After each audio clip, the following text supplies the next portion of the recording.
Hello and welcome to episode 134 of the Elevate Running Podcast. Elevate Your Running Podcast. It's Monday morning. I hope you had a fantastic weekend. When you're listening to this, it's probably a little bit closer to Friday, if not Friday. And what a terrific weekend it was. There was so many inspiring stories happening through the Summer Olympics. And it wasn't just I got to spend some time on Sunday watching the games, which really filled my cup, and also going on social media and seeing all the stories and the posts that were being shared and all the messages. I thought, there are so many key takeaways from these summer games that we can apply to our own training, hands down. And we can, I've done this with other races, with other things going on in the running community. I think it's so powerful when we can take a look at people who are doing really great things and breaking that down on how we can show up in that same way. Because at the end of the day, we are all humans.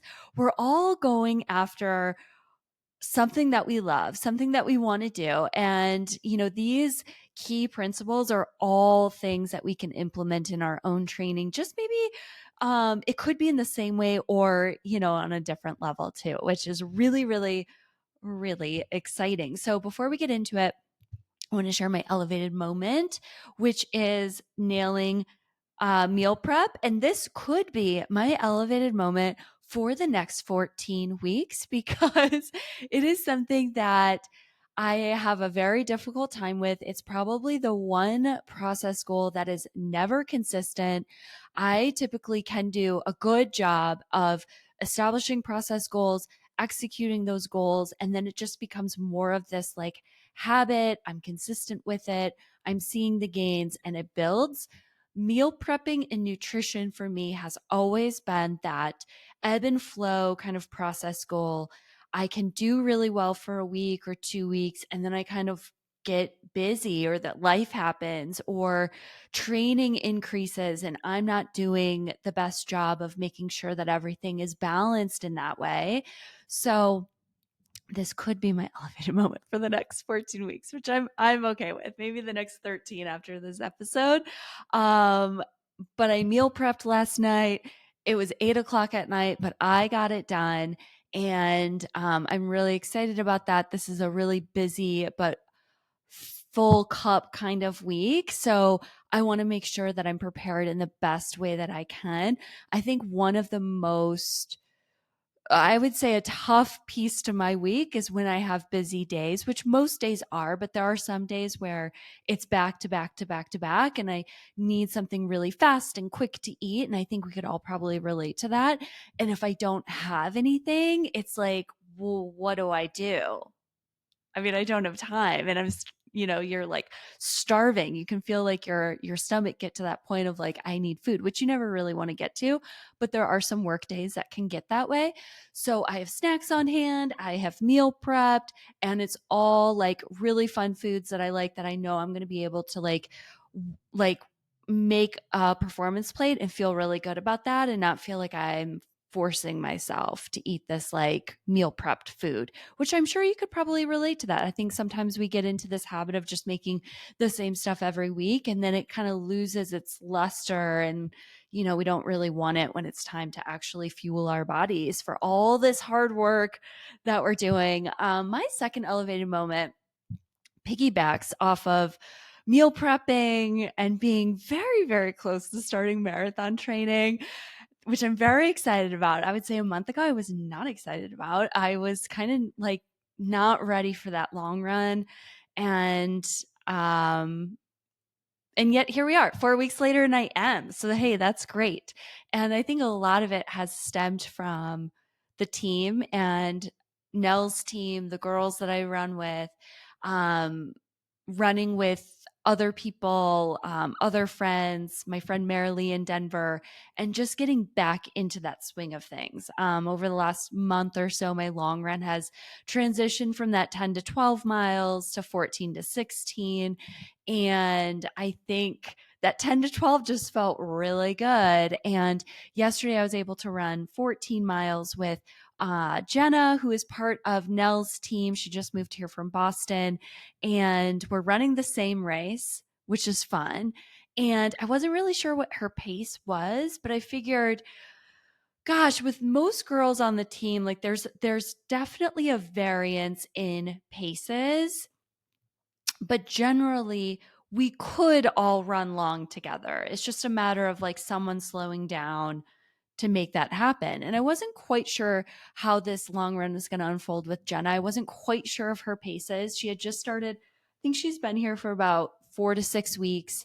And I've only seen her on the track. And, she's coming from sea level to altitude. So, like, the speed workouts, hit different in that way. And we had a great time. So we're not only running the same race, but we're basically the same pace. And we have a very, very similar goal for Indy. And I think that's going to be really fun to train with her over the fall. And we just talked nonstop for 2 hours. I think that's always a good thing too, because you never know what you're getting yourself into by running with someone new, especially on a long run. So I'm really excited about this build.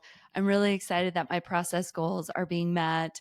I'm really excited about the girls that I get to run with. I'm really excited about my fitness right now and where it's at. And it's going to be a great fall. So cheers to that. And I hope you also have something like that to share, whether it's with yourself, with a neighbor, with the Elevate Instagram, wherever you want to share it. I know there was a comment on my Sunday night post about someone.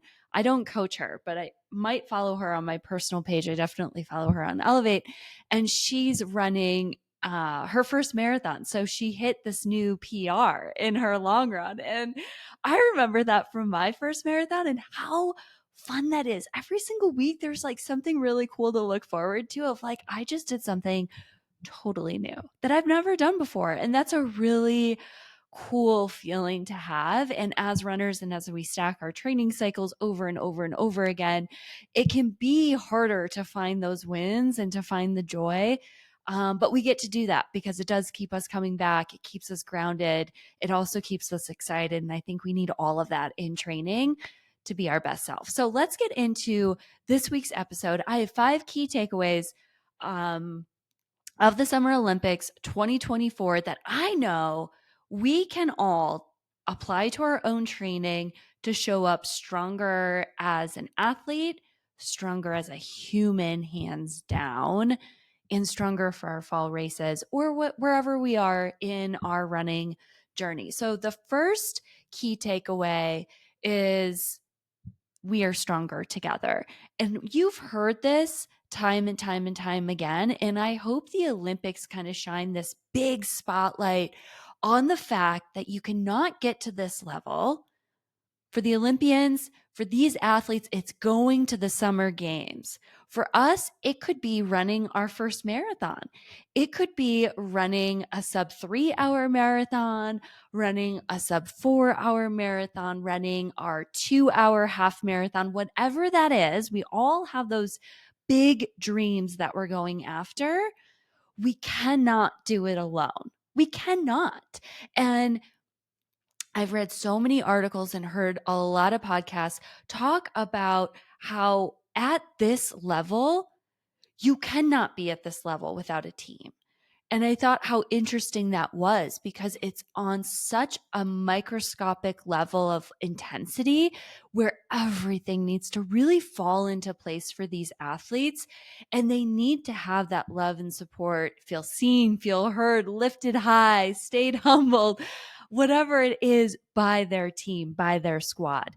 And a lot of these Olympians have trouble either funding themselves to go to these summer games and or funding their families to go to these summer games. And I think it's even more inspiring to see these athletes either work full time and then train full time, because I'm a big believer that at the level of their training, it has to be full time. I know how much my training takes on a week to week basis running anywhere from 65 to 70 miles right now which is not anywhere close to what some of these athletes are doing, plus all the one percenters that these athletes are doing.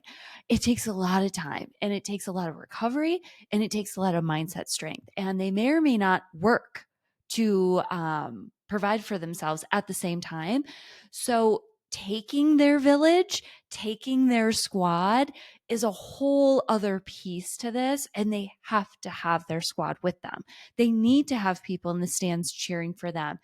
If you watched the games over the last week, you've noticed that when they're highlighting athletes on the track, on the gymnastics floor, wherever you are, maybe it's in the pool, they all have families to focus on or friends. There is someone there supporting them. And I think this is so cool because many of us can go through life thinking we can do everything alone. It's this hyper independence. I definitely can fall into that category. And yet, at the same time, when you have people there to support you in a way that you need them to support you, there's no other better feeling. It's like its own drug in a way. It's like it's like a certified drug, right? Like you can feel on top of the world and you can do so many more things. I think when you have that support, you have that validation, you feel seen and heard, and you get to also share this really, really cool experience with all the people that helped you get there. They may have helped you financially, they may have helped you emotionally, with time, with support, with recovery efforts, whatever that is. There's probably a lot of people that play a lot of different roles, and everyone gets to celebrate together. And that's what I love so much about this. And we all need this. And I think it's really cool that, like, if you're sharing your running journey and your training story online, that you also share kind of the ebbs and flows of what happened on race day, because we're all there supporting you.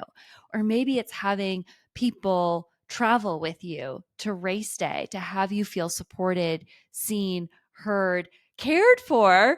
I've had races, I'm going to say marathons, because I know the marathon distance for me is like the distance that it's long enough where you need to see someone that you know out there. And I've had, I would say it's probably 50-50, where I've had people that I know on the course, and I've had races where I haven't known anyone. Actually, I take that back. I'm like quickly doing some scanning in my mind. Out of the 6 that I've run, I've only had one marathon where I didn't know a single person. And I'm also a big believer that the you also need the right people on the sidelines cheering for you. My most favorite race ever, because everything was dialed, was the Chicago Marathon. And I not only had my friend Jessie running around the course, I definitely saw her 3 times. It could have been 4, because I know I missed a battle at mile 20. So I think we did see each other at mile 4, because she sprinted to the next point where I would be to make sure she was there to hand me my hydration, which was so, so sweet of her. And I had athletes that drove in to cheer me on, which was so exciting. I had my parents there, which was a really big deal for me. And that was really fun to see them. And, also running through a city that I grew up in basically every summer was also very special to me. And I think when you have that piece of community and connection out there on the course, it just makes everything feel easier. I often talk about running relaxed, right? And running relaxed is such a great way to run faster, to run easier, to have a better running economy, because you're just dialed. And I think when you see the right people on the side of the course cheering you on, giving you that motivation, your nervous system can calm down a little bit, even if the adrenaline's pretty high in the race, right? You could be at mile 20, you could be at mile 2, wherever it is. I got to see, my parents were the first people that I got to see at the Chicago Marathon. mile 2, running explained Elizabeth. We actually found each other in the crowd. So we sat together and like kind of like talked to each other, calmed each other down a little bit. And that was a lot of fun. But my parents were the first people to see, and then I got to see a lot of people along the way. And there was like someone at every 5K, and it was all people I wanted there and people that I really felt loved and supported by. So for me, that community is so strong on race day, but it also takes so much support in the process to get there. Your physical therapists, your sports dietitians, your mental strength coach, your running coach. You might have a strength coach. So, all these different coaches to help you get to where you want to go. And some of those coaches can overlap for sure. I have an athlete who is so incredible. Shout out to Tamana. Tamana's running the Paris Marathon in 2 days at night. In between, she's the Oreo filling between vegan Oreo filling between the men's and women's marathon, and she gets to run the course. She's very, very excited. And what I love so many things about Tamana, but one of the cool pieces to her is that she has the opportunity and the means to hire a mental strength coach. And she's so intentional about how she schedules the meetings between all of her support staff and team, that she's always talking to her mental strength coach, Emily Saul, who was on the podcast in May. Incredible, maybe April, but incredible, incredible mental strength coach. I know other Elevate athletes are working with her, and they just dive in solely in their sessions on the mindset. And then she comes to our session and she has all these things to share. And then we can pull it apart, up level it. I can build her up even more. And we talk about why that works. And it's a really, really cool place to be if you can do that. And if not, that's okay. There are a lot of free resources out there like podcasts, audiobooks, where you can have that support to get you through your training cycle. And then, of course, run clubs, run groups, training groups, your neighbors who see you running every day. Maybe you're running circles around the block because you're trying to get to that 6.00 daily run out there. So find your squad and thrive, because we can do it alone. Probably not to the best of our abilities. It's going to be lonely, but why not do it together where we can really share and celebrate together and really have a lot of fun in the process and create a lot of great memories with everyone. So, key takeaway number 2 is believe. Develop the confidence and worth that you to know that you can do it. Now, this is going to come from the 100-meter men's race on Sunday. Noah Lyles was incredible. If you watched this, whether you watched it live or you watched it replay, you saw, a gazillion posts on this. This race was so close. From first to 8th place was 0.12 seconds. From first to second place was 500ths of a second. 500ths. It's like so inspiring to see these men running not just as fast as they can, but shifting in the moment and just leaning in and making very, very quick decisions on what they need to do to get over the line first.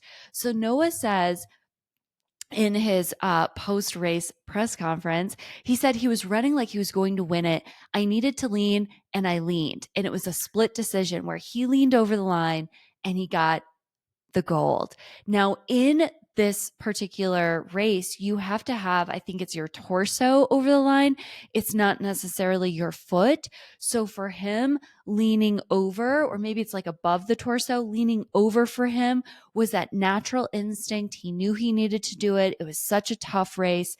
And he knew that based off of prior conversations with his coach, based off of racing often and knowing what to do based off of reviewing what worked, what doesn't work when we go through racing, and also trusting himself and going after it. He said he doesn't practice this style of racing, like, or he doesn't practice leaning over the line in training, but it is something that comes to him when he's racing.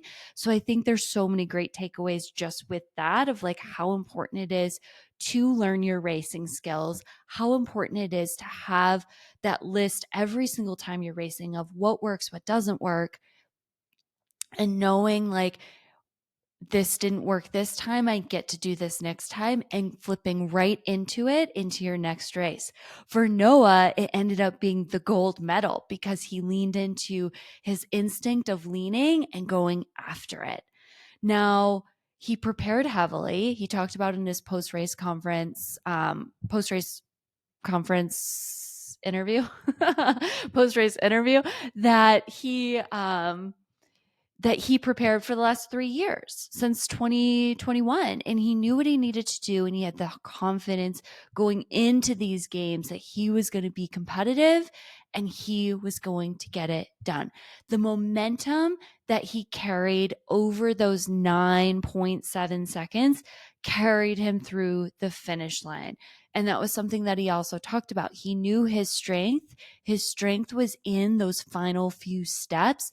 And if you watch the replay, you can see him gaining that momentum throughout the 100 meters and leaning in right when it mattered. It was beautiful to watch. I watched it several times. I mean, I got goosebumps, not just with Noah, with a lot of races and athletes, and hearing their stories and the meticulous notion of like what they do, the meticulous details of how they structure their training, what goes on in their mind, how they show up, is so inspiring. And what I loved so much about Noah was after he raced, and this was on the track, they were talking about it, and it flipped into an Instagram post very quickly thereafter, was a quote that says, "I have asthma, allergies, dyslexia, ADD, anxiety, and depression. But I will tell you that what you have does not define what you can become. Why not you?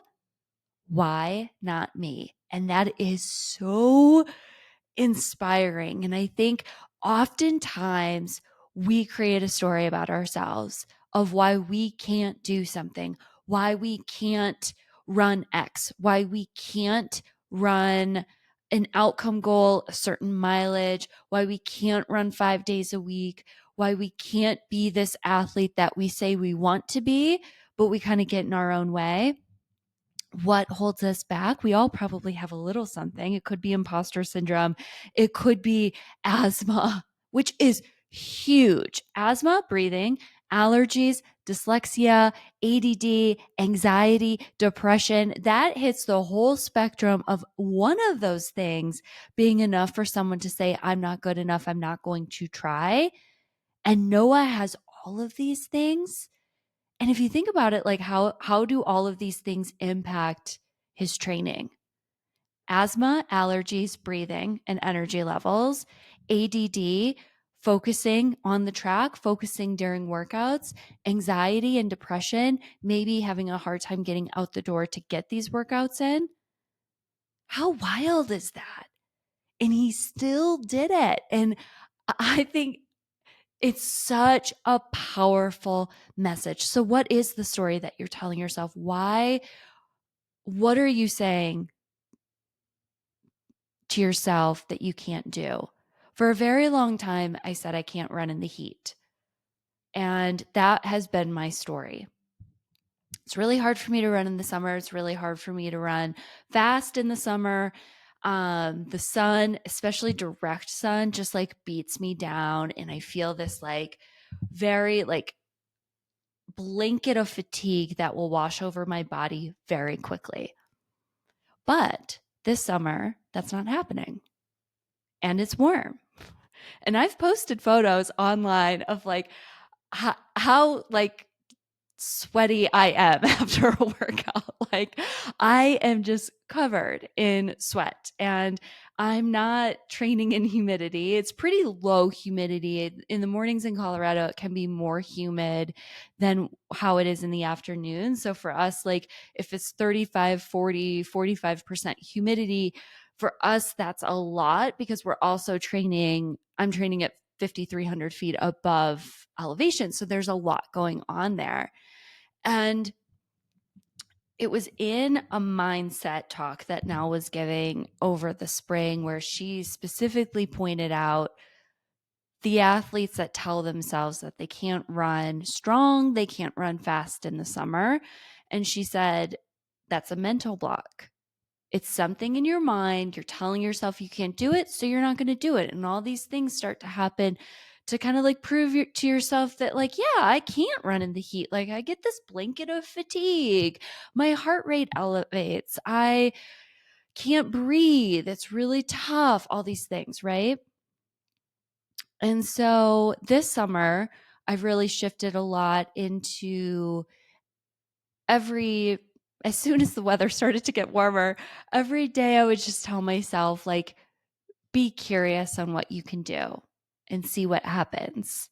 And that's been such a big shift in the way I've showed up this summer, how I've been running, my stride, my running form, the mental side, my breathing. There's so many things that I've elevated because I'm going to the track telling myself to just be curious about the workout and see what happens. And I also haven't been looking at my watch as much. I've been leaning into my training partners and using them to the best of my ability to run my potential without having to be too dialed in on exactly what pace I'm running. I'm at the point now this summer where I can do that, and those paces don't scare me because I know I can do it. I've proved to myself I can do it. So, what story are you telling yourself? Is it an autoimmune disease? Is it anxiety? Is it depression? Do you have asthma? Do you have time constraints? Is it imposter syndrome? What is it? And how can we shift it into something positive? And maybe it's the simple phrase that I use, simple but effective, is being curious. Because that phrase hits all of us. We can all be curious and we can all see what's on the other side of that. So, what can you do today to take a step forward away from that belief that you're telling yourself and see the magic that happens? I can't wait to see what Noah does next. And I know this is leading into key takeaway number 3. Simone Biles is like, stop asking us what's next. I think it's just so cool to see the momentum building in the games of like, well, then what do they do now? Like, what, they just won gold. Like, what is this, like, is this the peak? Do they have more to do? And everyone's on their own journey with that. So this flows into key takeaway number 3, which is supporting your mental health. And Simone Biles was incredibly transparent with not just the 2021 games, but also the 2024 games of how she needed to take a step back in 2021 to get her mind in a place where she could compete competitively for 2024.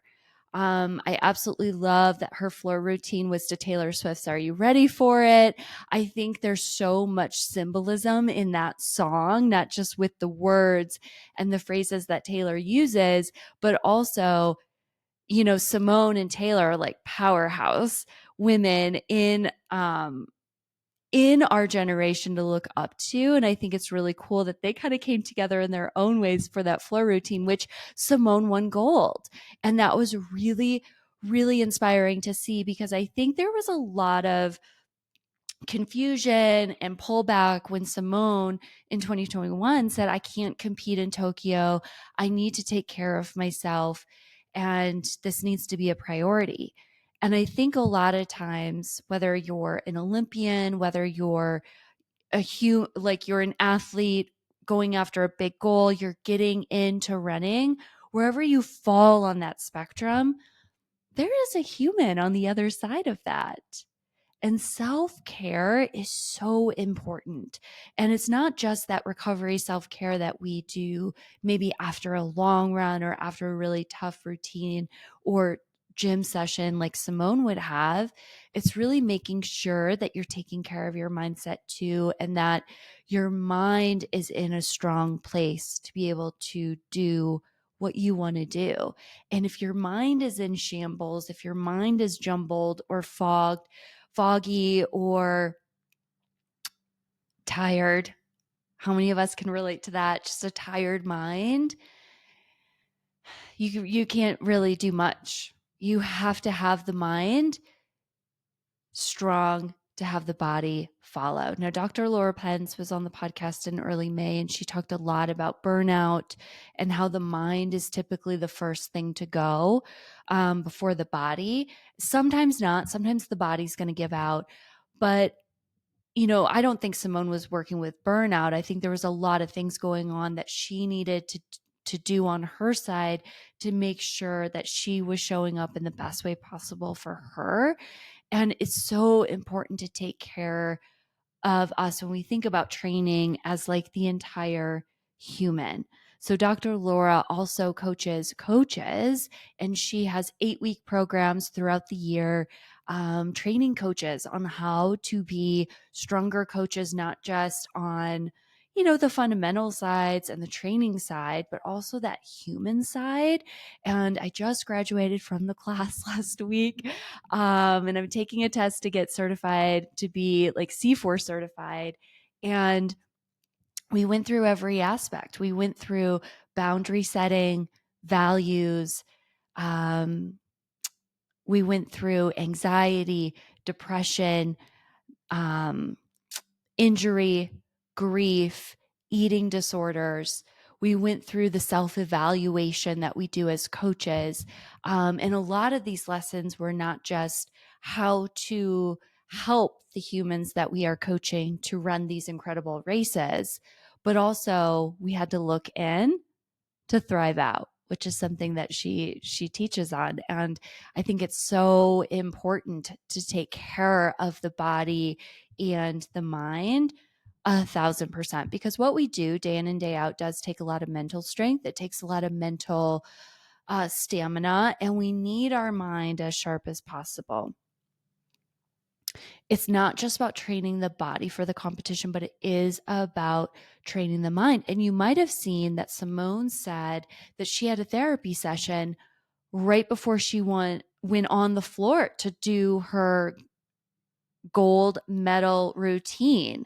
And I think that is so inspiring and cool that she shared that, to really show the benefits of, yes, this doesn't have to be a negative thing. There doesn't have to be this negative stigma around mental health and getting help to train your mind to be as strong as it is. And this is a little bit different than like mental strength training. This is really, I think, she's going through probably things that are coming up for her that are making her nervous, making her doubt herself, maybe build her up a little bit more on more of that human side of things. Now, therapy is, hands down, I think it's a great tool that I wish everyone could have and have the means to get. But if you don't have the means to do it, and it's something that you want, I think some other great avenues can be like the form of journaling or talking with some close friends. Obviously, going to therapy or having the means to go to therapy is great too. But if you're working with a coach, connecting with your coach and really help to foster you as like an entire human where you are seen and heard on all levels, because it's not just about you as an athlete. It's not just about the outcome goal. Like with Simone, it wasn't just Simone the gymnast. It wasn't Simone, you need gold. It was, what does Simone the human need? And sometimes we need to pull back like she did in 2021 to be able to propel forward in 2024 and win gold. Let's win gold, baby. Let's do it. All right, key takeaway number 4 is how the little things are actually the big things. Don't cut corners in training. Grant Fisher, everyone. I love Grant so much. And I think when I saw him running on Friday, he just had this glow on his face. He had the confidence. He knew he was in the running, and he didn't let anything shake him. Now, Grant Fisher went to Tokyo. He placed fifth in the 10,000 meters or the 10K. And finished fifth. And he said that wasn't good enough. What do I need to do to be top 3 in 2024? So Grant decided he needed to make the change and move to Park City, Utah. So train at altitude. I think he's around 7,000 feet. And he said in his post race interview that was one piece to his puzzle that he needed to do to gain 1 second in the 10,000 meters. He said that was the equivalent, moving from Michigan and moving to Park City, Utah, 1 second. And did that 1 second make a difference on Friday? It sure did. He got bronze, which was exciting. It looked like he almost got silver, but bronze, which is still top 3. You still make the podium, and it's a huge accomplishment. He said he needed to optimize everything that he could. So he optimized altitude. He made a coaching change. He wanted to implement different ideas in his coaching or in his training. So to me, there was probably a little bit of disconnect between what he wanted and communicating that with his coach and what his coach really wanted him to do. He added in more threshold workouts, which is great for the 10K. It's great for a lot of us. He went through extensive lactate testing, and he said he was doing it so frequently just to make sure, or to really test to see, was he improving? And because we know that with lactate testing, if you're able to clear lactate faster, you're getting faster. And ultimately, that's what he needs to do to run a 26-minute 10,000 meters. So he said, on top of it, kind of that other last piece to his training puzzle was that he was generally happy, like very happy living in Utah training. He said the community was awesome.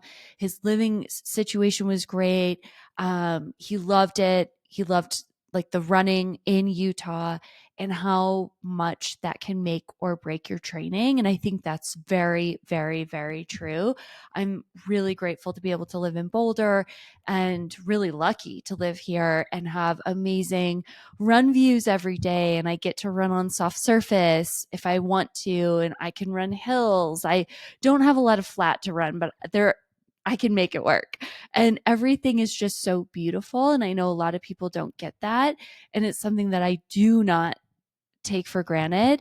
And I love that he said, like, just generally being happy in like your environment is a huge piece to him thriving in this 10,000 meters. So it definitely helped his confidence.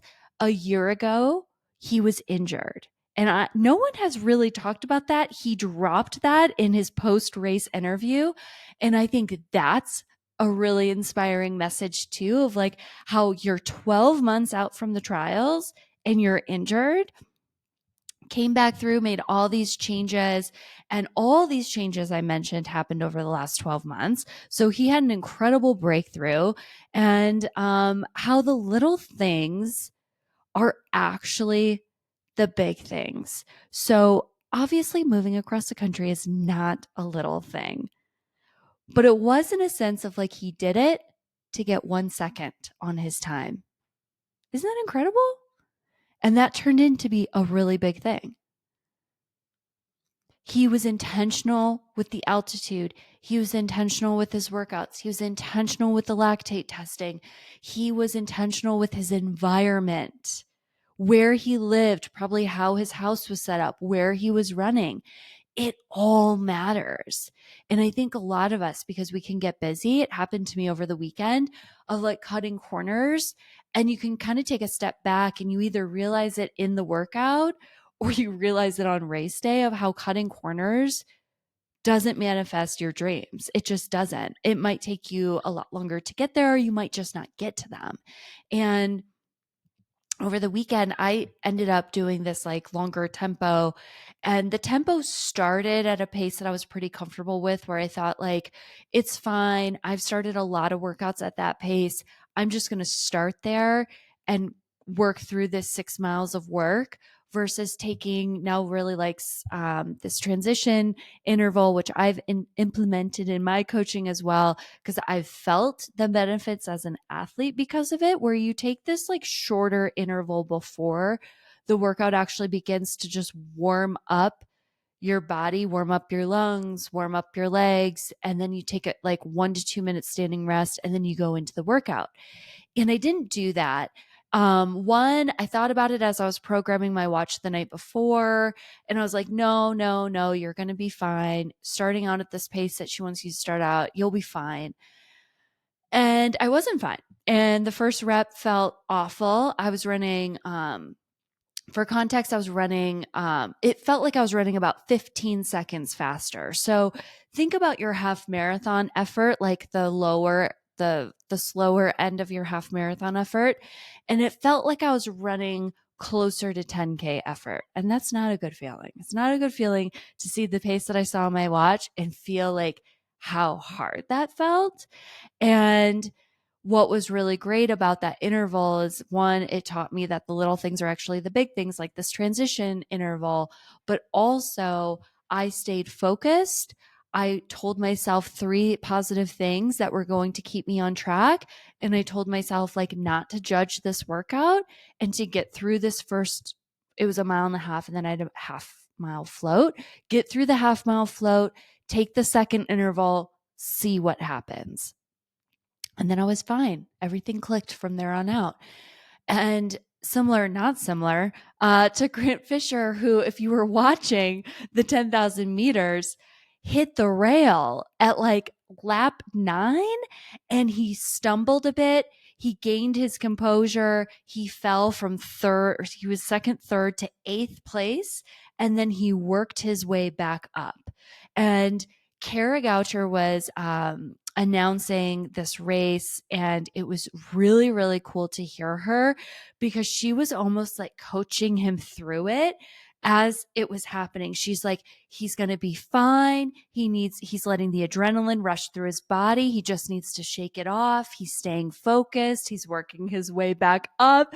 And it was really, really cool to like hear her kind of go through that experience with him.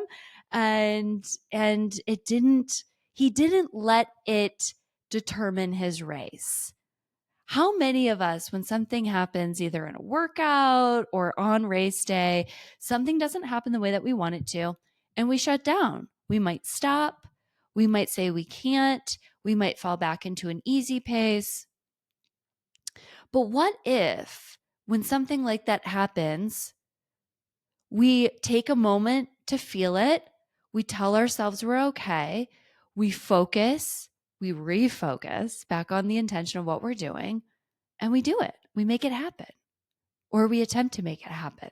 It's not going to be perfect every time, but I thought that that was a really interesting piece to his race, where he said in the post race interview how important it was for him to have everything go perfectly, as perfect as he could on that track.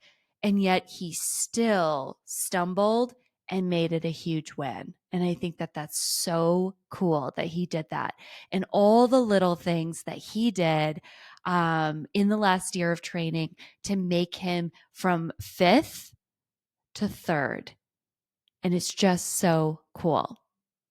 What's also cool about Grant Fisher is that his sister Holly lives in between Denver and Boulder, and she joins us for Elevate Group Runs. So it was fun to see her on TV and see her family get to celebrate and just be in all of that joy. And I know how proud she is of him and how proud their entire family is of Grant. So it was, on like the personal side of things, it was really cool to also kind of see that unfold.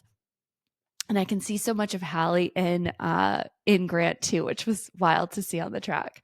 So other ways that Grant's positioning and his mindset on how he took the last year, how can it translate to us?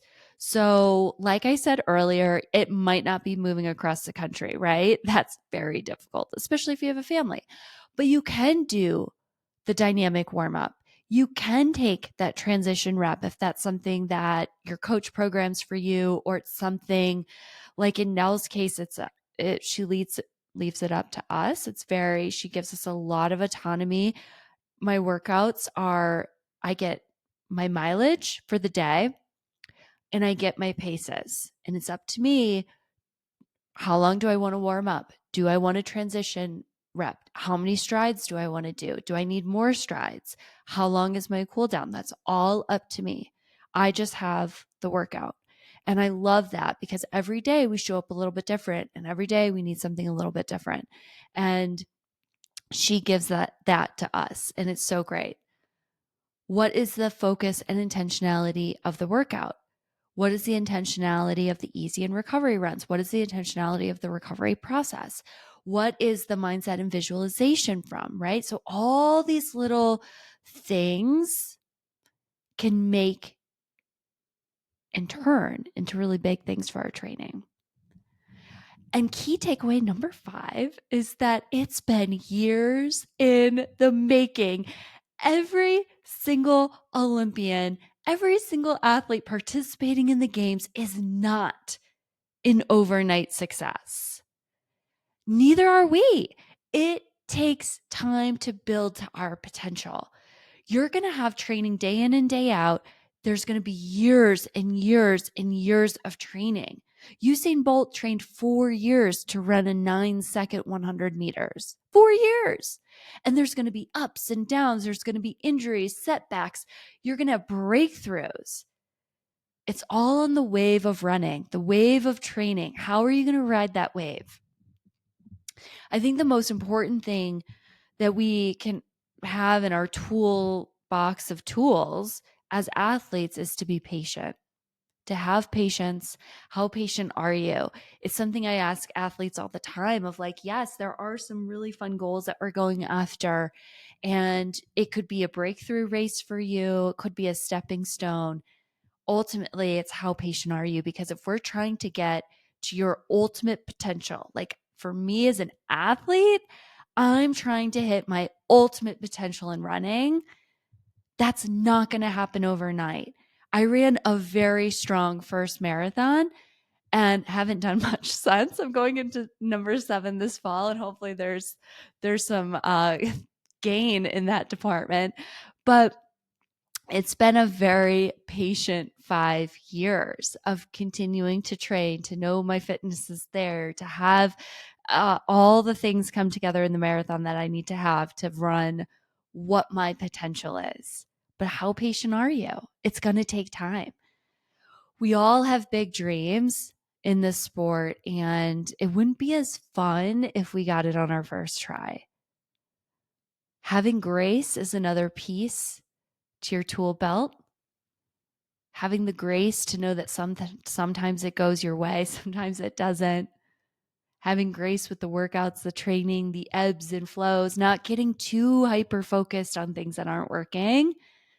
Take a moment to calm down, to breathe, to relax, to tell yourself 2 or 3 things that are true about your training that make you the athlete that you know that you are. And then having the persistence to go after it. Noah trained for 3 years for his gold medal, 3 years nonstop. And I don't quite know all of his story, and I hope to research more of that this week of his training, his schedule, what is working for him, what was he doing on a day-to-day basis. I would love to know that.